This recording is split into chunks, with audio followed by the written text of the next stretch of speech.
Hello बच्चों, हम लोग एथिल अल्कोहल टॉपिक पढ़ रहे थे और पिछले वीडियो में हम लोगों ने एथिल अल्कोहल के 10 प्रमुख रासायनिक गुणों पर चर्चा कर ली थी। आज हम लोग उसी कड़ी में 11 नंबर का जो भी आपका रासायनिक गुण है इससे चर्चा करेंगे और जो भी इम्पोर्टेंट रासायनिक गुण बचे हुए होंगे उन सभी के बारे में आज के वीडियो में जानकारी प्राप्त कर लेंगे कि आखिर में कौन कौन से वो प्रमुख गुण हैं जो बच गए थे और एथिल अल्कोहल से रिलेटेड है और इम्पॉर्टेंट है परीक्षा के दृष्टिकोण से। ठीक है। और यहाँ व्हाट हैपेंस के क्वेश्चन बहुत ज़्यादा बनते हैं यहाँ से, क्योंकि सब इम्पॉर्टेंट आपके केमिकल प्रॉपर्टीज़ के अंतर्गत पॉइंट यहाँ वाले सब हैं। ठीक है।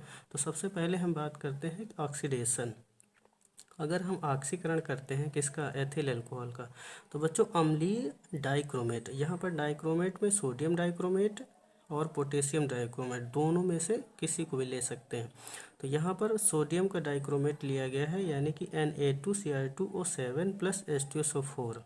तो अम्लीय डाइक्रोमेट के माध्यम से एथिल अल्कोहल का क्या करना है, ऑक्सीकरण। तो ऑक्सीकरण करेंगे तो हमारे पास में यहाँ पर एल्डिहाइड प्राप्त हो जाएगा जो कि होगा आपका एसिटल्डिहाइड। ठीक है। तो ये आपका एसिटल्डिहाइड प्राप्त हो जाएगा। ठीक है।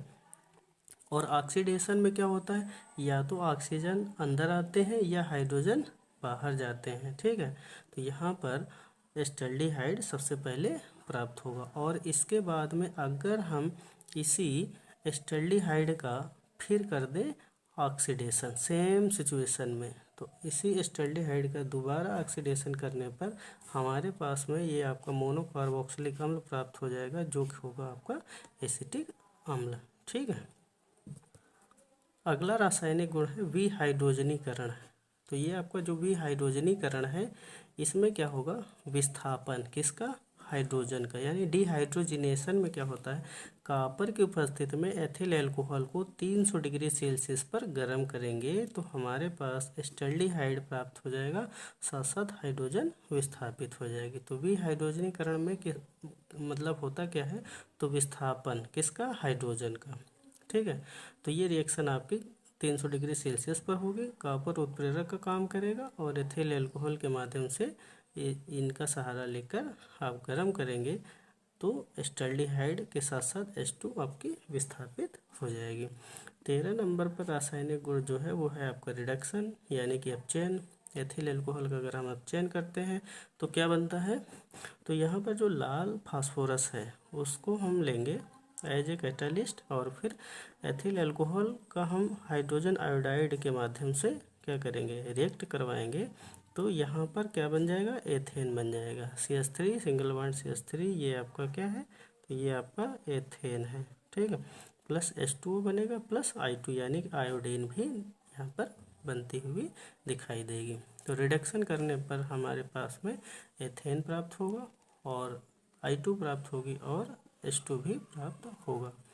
ये जो नीचे वाले जो भी आपके पॉइंट हैं ये मोस्ट इम्पॉर्टेंट पॉइंट है, क्योंकि यहाँ पर आपका विरंजक चूर्ण से अभिक्रिया इसका जिक्र किया गया है। तो विरंजक चूर्ण से अभिक्रिया अगर हम एथिल अल्कोहल की कराते हैं तो 3 स्टेप में यहाँ का प्रोसेस कंप्लीट होगा, लेकिन खास बात यहाँ पर ये जो क्लोरोफॉर्म बनेगा ये इम्पॉर्टेंट प्रोडक्ट होगा, ट्राई हेलोजन डेरिवेटिव जो कि है। तो अगर हम एथिल अल्कोहल की रिएक्शन विरंजक चूर्ण से कराते हैं तो सबसे पहले ऑक्सीडेशन होगा फर्स्ट स्टेप में। तो CH3CH2OH प्लस CaOCl2 ये आपका ब्लीचिंग पाउडर यानी कि विरंजक चूर्ण है। तो फर्स्ट प्रोसेस आपका ऑक्सीडेशन अर्थात ऑक्सीकरण होगा जिसमें CH3CHO plus CaCl2 plus H2O बनेगा यानी कि मुख्य उत्पाद एस्टल्डिहाइड प्राप्त होगा। सेकंड प्रोसेस आपका क्लोरीनीकरण का होगा। तो क्लोरीनीकरण में क्या करना है कि एस्टल्डिहाइड के 2 मोल लेने हैं और ये आपका जो ब्लीचिंग पाउडर है इसके 6 मोल लेने हैं और प्रोसेस आपका क्लोरीनीकरण होगा तो यहाँ पर आपका बन जाएगा क्लोरल।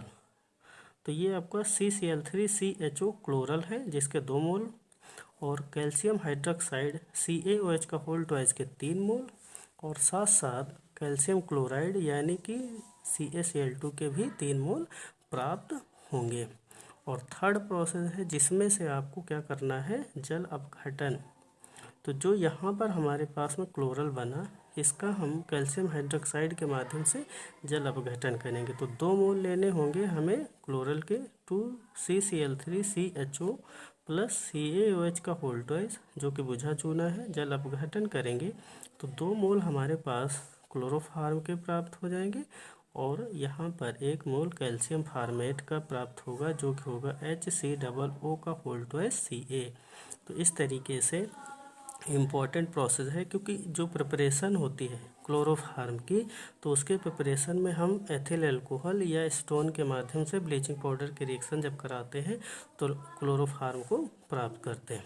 तो यहाँ पर जो क्लोरोफार्म के फॉर्मेशन के दृष्टिकोण से देखा जाए, चाहे आप एथिल अल्कोहल के केमिकल रिएक्शन या केमिकल प्रॉपर्टीज़ के दृष्टिकोण से देखें, तो इस रिएक्शन का जिक्र किया गया है। तो आपसे क्वेश्चन पूछा जा सकता है कि एथिल अल्कोहल के माध्यम से क्लोरोफार्म कैसे बनाओगे। तो ये 3 प्रोसेस होंगे, 3 स्टेप के, जिसमें से पहले में ऑक्सीडेशन जब होगा तो एस्टल्डिहाइड बनेगा, क्लोरीनीकरण जब होगा यानी क्लोरीनेशन होगा तो आपका क्या बनेगा, क्लोरल बनेगा, और फिर जब जल अपघटन होगा तो क्लोरोफार्म बन जाएगा। ठीक है, तो ये इम्पॉर्टेंट प्रोसेस है।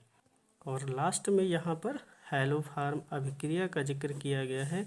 ये आपका मोस्ट इम्पॉर्टेंट प्रोसेस है, ये आपका मोस्ट इम्पॉर्टेंट प्रोसेस है, जिसके माध्यम से हम क्लोरोफार्म, ब्रोमोफार्म और आयोडोफार्म इनको भी बना सकते हैं। तो जो एथिल अल्कोहल है, इसके रिएक्शन हम यहाँ पर आयोडीन के साथ करा रहे हैं, सोडियम हाइड्रोक्साइड, जो कि आपका एक्वस स्टेज में होगा, और गर्म करेंगे तो हमारे पास में यहाँ पर आयोडोफार्म बनेगा, सोडियम आयोडाइड बनेगा, और साथ साथ ये आपका क्या, सोडियम फार्मेट बनेगा। ठीक है, तो इतनी चीज़ें यहाँ पर बनेंगी। तो रिएक्शन को संतुलित करने के लिए हम क्या करेंगे, 1 मोल CH3CH2OH लेंगे प्लस 4 मोल I2 यानी 4I2 प्लस 6 NaOH गर्म करेंगे तो CHI3, जो कि आपका आयोडोफार्म है, अवक्षेप के तौर पर प्राप्त होगा, प्लस 5 मोल NaI के और 1 मोल HCOONA का, और लास्ट में 5 मोल आपके जल के प्राप्त हो जाएंगे। ठीक है, तो इस तरीके से कुल 15 आपके पास में एथिल अल्कोहल के रासायनिक गुण हैं, जिनके बारे में डिस्कस की गई।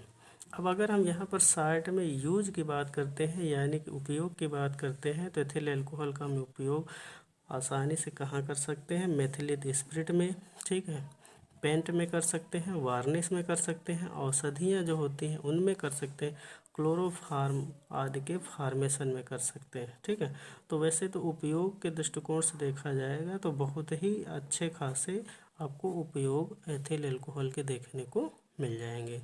ठीक है, तो यहाँ पर कुछ विशेष का जिक्र किया गया है, जिसमें से आप मेथिलित स्पिरिट बना सकते हैं, पेंट बना सकते हैं, वार्निश, औषधियाँ, क्लोरोफार्म, ब्रोमोफार्म, आयोडोफार्म इत्यादि के निर्माण में भी आप एथिल अल्कोहल का इस्तेमाल कर सकते हैं।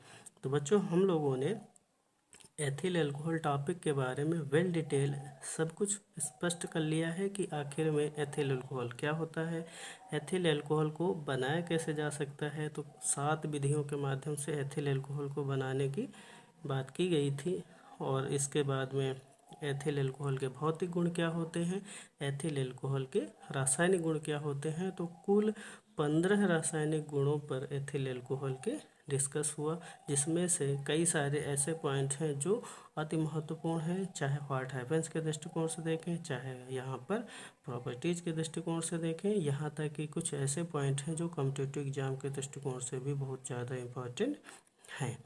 तो ये आपका पूरा topic ethyl alcohol important topic था, जो कि कवर हो चुका है। इसके बाद में हम अगले वीडियो में किसी नेक्स्ट टॉपिक के बारे में डिस्कस करेंगे। तो आज की वीडियो में बस इतना ही, धन्यवाद।